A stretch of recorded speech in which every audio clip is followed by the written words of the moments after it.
drive leisurely across the country, and we took Route 66. We go all the way to Santa Monica Pier. We spend a day in LA. Historic scene hopping, like that was Jim Morrison and Pam's house back there behind the Laurel Canyon store, you know. And then we drove north, and then we stopped for gas and coffee in a town called Santa Cruz. And we looked at the coffee house. There was a couple, but the one we saw had a poster of J.R. Bob Dobbs from the Church of the Subgenius in the window. What the hell do you think you're doing? Dragging your butt through the day, selling body and soul to a bunch of bland normals? Praise Bob! What? We walked in and we met these people who convinced us that Berkeley was a bummer. Dude, stay here in Santa Cruz and hang out with us. We're much cooler, and it's much cooler here. We stayed. We didn't make it to Berkeley. We found a surfer motel that we rented for a couple weeks while we looked for work, which we almost immediately found. Rolled the dice, found an apartment, and moved in. Boom. 2 weeks later, we move in. We look over the railing. There's this little old lady downstairs doing Tai Chi in the garden. All of our apartments had decks that overlooked the ocean. She looks up at me and she has an Austrian accent and she goes, You must be the neighbors. Welcome. Come down. We go down. Timothy Leary's secretary from Millbrook. After hanging out for an afternoon, she's like, oh, you're one of us. Let me introduce you to everybody. So I am going to the salons downstairs that Nina Graboy is hosting and meeting Leary. You're putting the Martians down. Bob Wilson. Nothing is normal. Allen Ginsberg. Diane DePrima hangs out with them, so I meet her. Our upstairs neighbor turns out to be Gordon Wasson and Albert Hoffman's friend, Bob Forty. Peter Stafford was hanging around, the guy that wrote the Psychedelics Encyclopedia. Dennis McKenna, which is the brother of Terrence. Elizabeth Gibson, Patty Long from the Hog Farm. There was all these people. Like, it becomes the nexus for me to get plugged in to the counterculture. I had met people who had become, to me, my family. And they showed me something I don't think I'd really completely ever seen before, which was unconditional love. Man, gotta be my chance. You gotta be away. At that time in Santa Cruz, I was working at a carpet restoral place that dealt with like ancient Persian carpets, and there was two former members of the Sri Aurobindo ashram in Orville.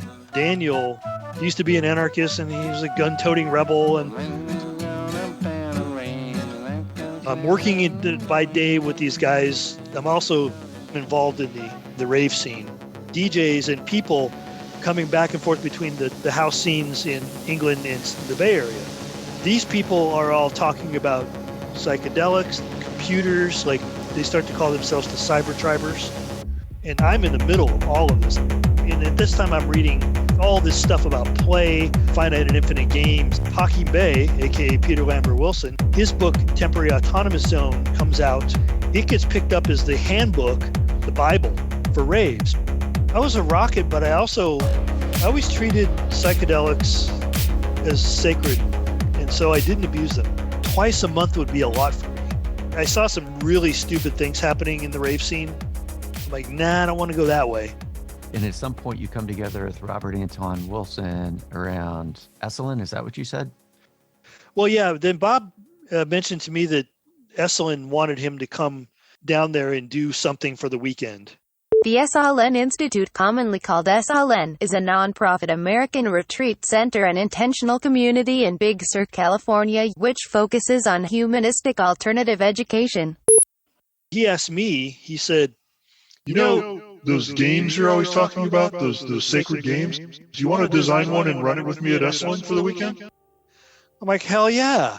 He said, well, they want that thing I'm kind of tired of doing, which is the whole secret society Illuminati thing. Everybody showed up. We brought them into a big hall, put blindfolds on them.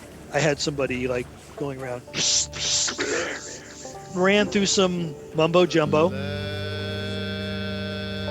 spun around in a circle, did the whole thing, tied their hands with thread, and then we told them at the end of this weekend they would walk away changed individuals. Then Bob went back to his room at a cottage. It was on the cliffs, like right next to where the hot tubs were. And then that's kind of where we left it. We didn't explain much. And it was about choices. So at the end of the weekend, I would kill people, and then I would bring them in and I would offer them resurrection if they worked for me. So I had my flying monkeys. Nobody ever figured out it was me till the very end. Nothing really weird occurred around that game, but you know, it was a field test. So then I started thinking about, I want to do something like that again, but I want it to be online. Right after Esalen, I actually moved from Santa Cruz into San Francisco. One is the World Wide Web showed up. Imagine, if you will, sitting down to your morning coffee, turning on your home computer to read the day's newspaper. Well, it's not as far-fetched as it may seem. As we approach the 21st century, a new means of communication is emerging. This technology uses computer networks to link people on every continent. If we are destined to live in a global village, one day we will all be connected to the internet. All the high-tech gurus that were doing anything interesting were there. All the raves, the big raves, and the people doing them were there. Everything was there, so I just went there. I'd started to work in high-tech proper, Multimedia Gulch. So I rented an anarchist union hall in San Francisco, Commotion International. Peter Wilson, aka Hawking Bay, came out. Nick Herbert came from Santa Cruz. Bob Wilson came from Santa Cruz. Rob Bresney and a bunch of bands. It was great. People were reading poetry and music was going on, and the whole place was just stoned out of their mind. It was a great night. So I started laying out to these people, look, I have this idea. I said, this will be a living book that people can interact with in real time and actually be a character in the story. Started to explain there's this thing called the internet that you can access via bulletin board systems that is even bigger, that anybody can access from anywhere in the world. Peter didn't get excited about it, but everybody else got excited about it. He was like, can the goddamn machine make me a sandwich? No, then it's useless. The central magnetizing point of this material is that there was a ghost town in New Jersey called Ong's Hat where something occurred. So I said, I'm going to be kind of intrepid investigative reporter trying to investigate this conspiracy, but he doesn't realize that he's out of his depth. And so he gets played. Peter, he inherited a cabin from his dad that was not too far from there that we used to go party at. It was such a strange name that I became intrigued with it, and I looked it up, but it actually had been a town at one point. The late 1700s, early 1800s, they produced charcoal. And then I ran across this reference in the University of California, Santa Cruz library to John Tukey from Princeton, who talked about a gag that they used to do. Tukey said there were theories that they wanted to present that were probably a little too far out. And so they came up with this fictional doctor, Pondicherry. And so when the person would present the paper, it would be under that name, and then the address would be a P.O. box at Ong's Hat. The more I dug into it, the more I discovered, like, the Jersey Devil, the mafia supposedly has dumped bodies out there forever. There was a catastrophic accident at Fort Dixon. People in that area will actually tell you the story that there was soldiers in the woods looking for something. It was the perfect place. Where are you getting all the stuff that you're seeding it from? Nick Herbert, myself, and from Peter Wilson, aka Hawking Bay. So we started talking about that at that meeting, and I said, well, I'm going to set up interviews with you. Peter is going to be working on this book catalog thing, and I'm going to be adapting it to the digital. So look over here on this bulletin board system. It's been there for a year. Look over here in this book catalog. It's been there for a year. This was 93.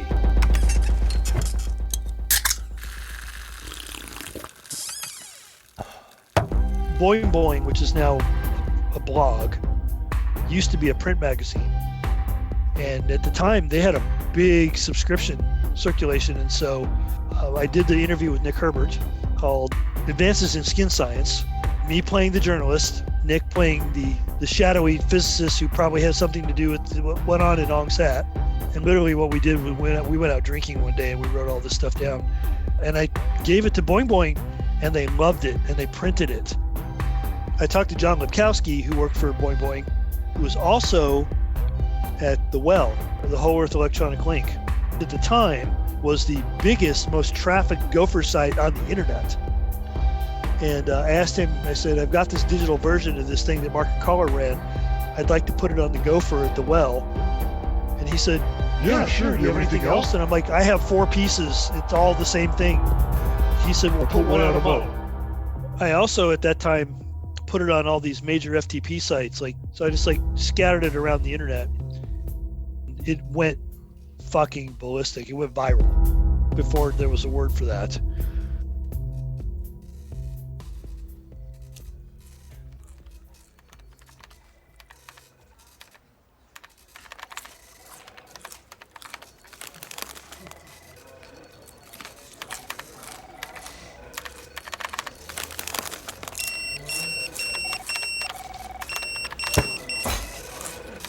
So 95, I'm working at SlipNet, this startup in San Francisco that was the first PPP-enabled dial-up ISP. And this is when Netscape happened. And Windows 95 was coming out, which made Windows access much more user-friendly. In 1995, some 10 million people regularly used the internet. What's attracted many of them is the World Wide Web. 17 stories up in his fashionable North Beach apartment, Richard Halloran is calling a local number that will connect him with a computer in Columbus, Ohio. Now that I've gotten on the internet, I'd rather be on my computer than doing just about anything. It's really cool. Take a spin, now you're in with the techno set. You're going surfing on the internet. Mac definitely jumped on the PPP train really quick. So all of a sudden in 1995, everybody wanted web access and couldn't get it. There was this guy that I knew in San Francisco who had made a fortune, 1-900 sex lines, and then had pivoted to pornography bulletin boards where you could download digital pornography. And so he contacted me and he contacted Wayne Gregory. Wayne Gregory was this guy in San Francisco who had hand-built cabinets with computers in them that you could drop a quarter in and access this SFNet bulletin board system and talk to people. So Ted got him and he got me. And he goes, I'm going to make it very inexpensive for people to have web access. What do you think? And we're like, we're on. The thing just blew up. We were adding 4,500 users a month to the system. We couldn't keep up. We were dragging cables in and punching down shit faster than, I was living in my office. I literally had a drawer in my desk that was full of instant food.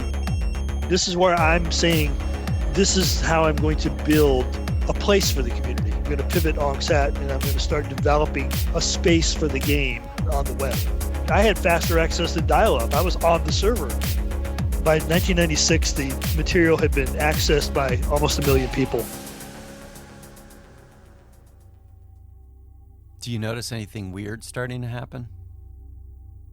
There was these people that were doing just kind of weird new agey things, and they were citing the Incunabula, the Ong's Hat story, as reference. Like these guys in Nevada that were trying to create over Unity machines in their garage, and 0-point energy people.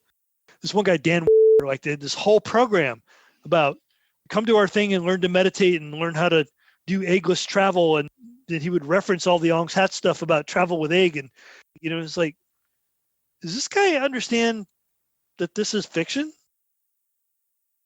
There was one guy who I finally talked to who said, oh, dude, I'm sorry. I didn't realize that you were a real person. I thought you were a character. I'm surprised and a little put off by some of it. But you're presenting a fiction as if it's true. You don't feel put off by that? Nope.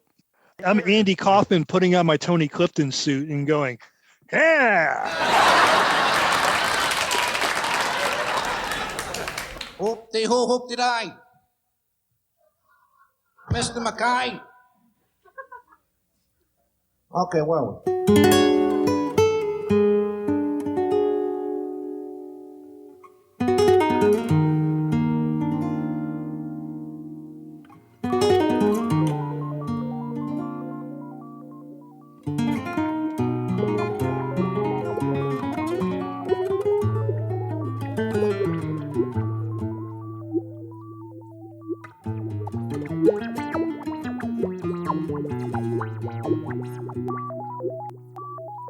Now, all these forces are aligning.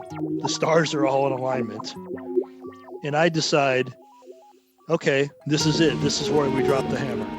The ebook is there. It's getting traction. I'm getting media attention around the ebook. I've got a website, a fabulous web forum where people can put on their fiction suit and enter the game. Left Adobe in 1999, started my own company, a DVD authoring software company. I am networking like a crazy man. Having spent a couple years at Adobe and learning how you can market something at an A-level game, I'm calling in my chips.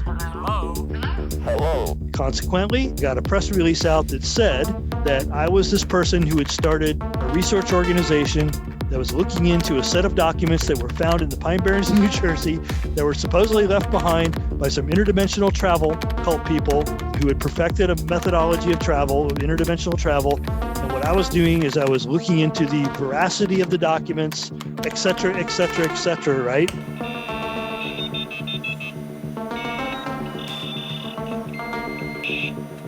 Boom! The producers from Coast to Coast called me. I became a regular on this Dallas drive time talk show. Or in the morning, they would call me and they would get the interdimensional travel report. I'd be standing in the supermarket checkout line and looking at the Weekly World News, Bat Boy strikes again or whatever, I'd be like, God, Unc's hat would be so perfect for that. I got it in the Weekly World News. Thank you, Mr. Matheny, for joining Every us. major talk show that you can think of, I got exhausted. Like I was losing my voice. I was talking on the phone so much. This is 1999.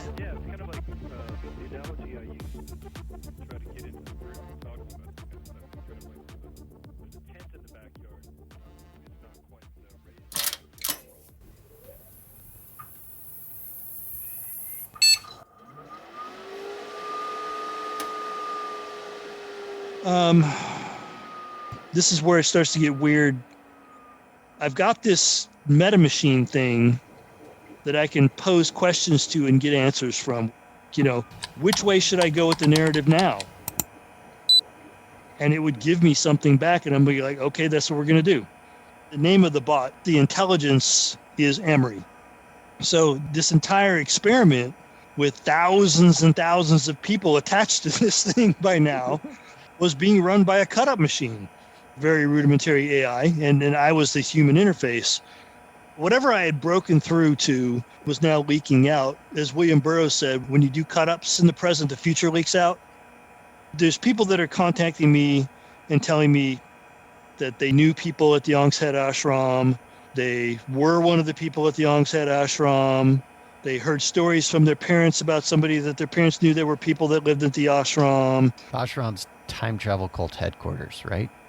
Yeah. So that seemed to be a real strong element to these stories that were coming at me. Like somebody had some connection somehow to the actual people that lived on the ashram in Ong's Hat, including this one guy who lived in my neighborhood.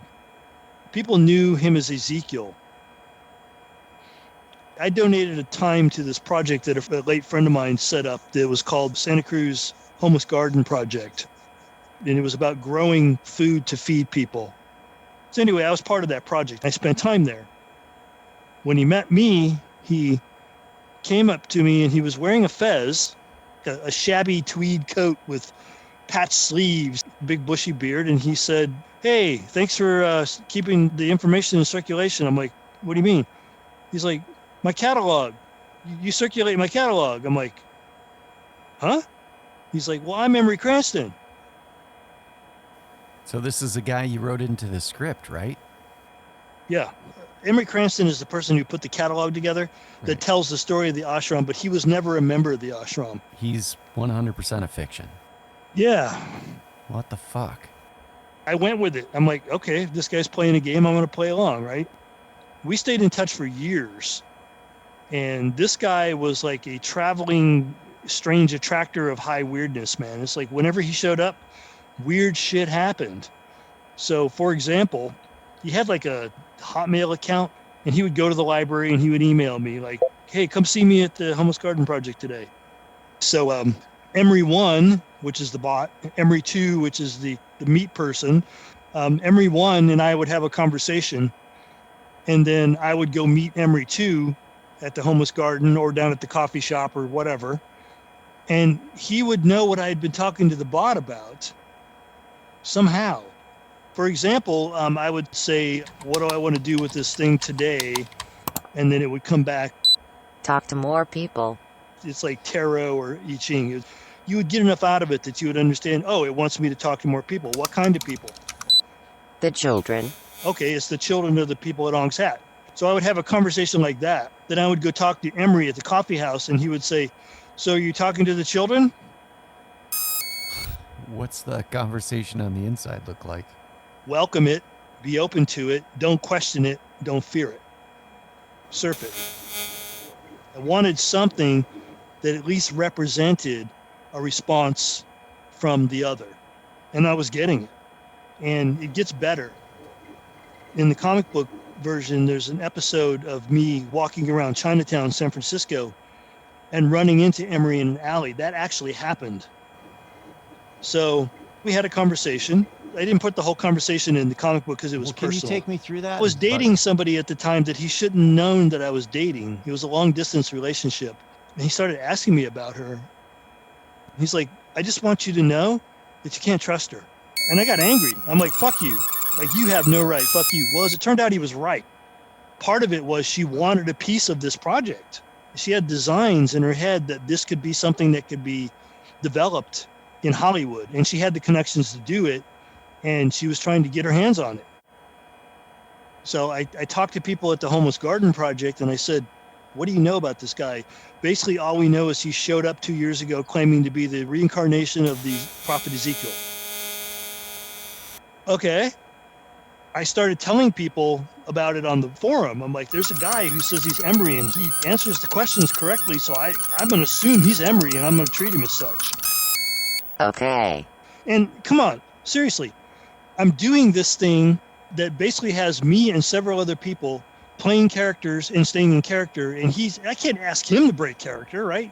If he is being Emory Cranston, I don't want to ruin that because he was doing it so well. So like, okay, dude, you're Emory Cranston. That's it. Everybody's going to talk to you, not the bot now.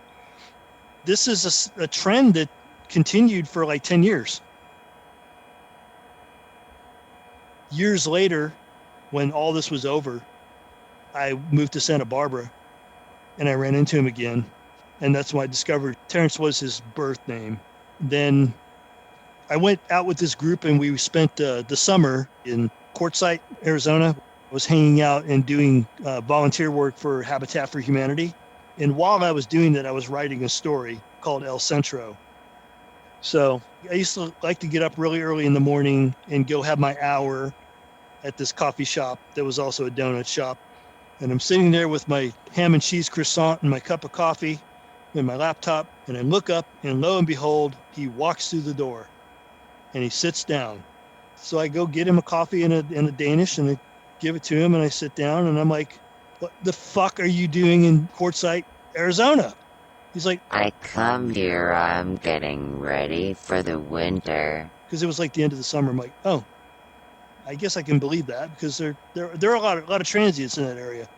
And I said, let me ask you a question. We knew each other in Santa Cruz. You show up in Santa Barbara when I'm living there. Now you show up here when I'm out here for a couple months doing this. Are you following me? And he says, when did you get here? And I said, about 9 days ago. And he goes, now you're following me. He said, I got here 2 months ago.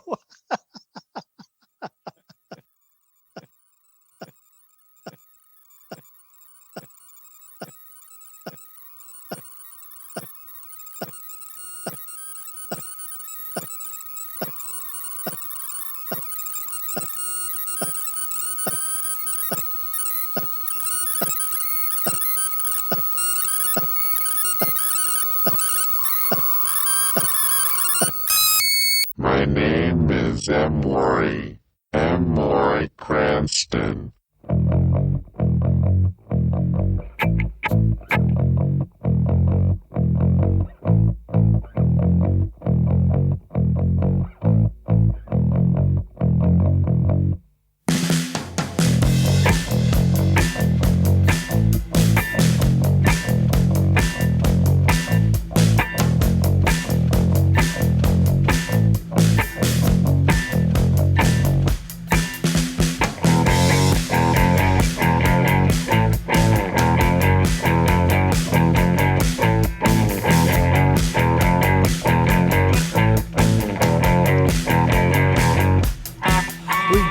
material to compromise your opinions of the nicest guys around, but they all go to ground the second it gets posted on the web. Schmucks and fuckers getting roasted every day like chooks lying on a bed of coal and embers.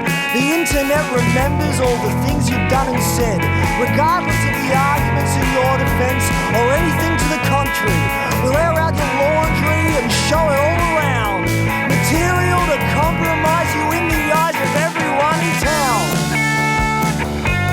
Compromise.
As if you think a bunch of lefties from the inner city after a bit of fucking accountability were actually a threat.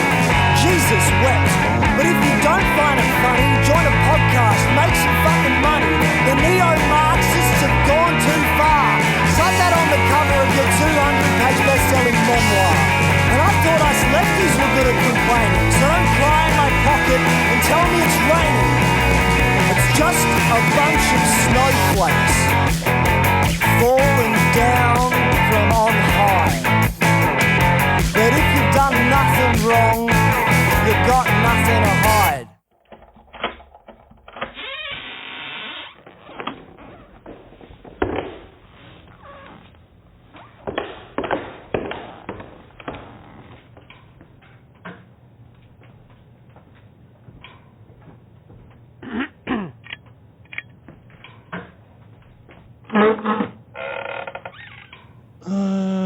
There was a teacher in grade school who, for whatever reason, just did not like me. I was mischievous, and I was a class clown, but I wasn't a bad kid, but I definitely wasn't the best kid. One day she reached for me. I saw her hitting other children, and she'd pull them into the coat room, and I don't know what was going on in there, but it was not nice. And I felt her. She dug her nails into my neck. Then I took a swing at her, and I backed her up. And I told her, this is not going to end well for you. And I got suspended for 2 days. My grandmother just kind of shook her head and just went, sometimes you just have to do that. And the authority figures are not always the people that you can and should be trusting. And so don't accept abuse just because they say that they have the right to do it to you.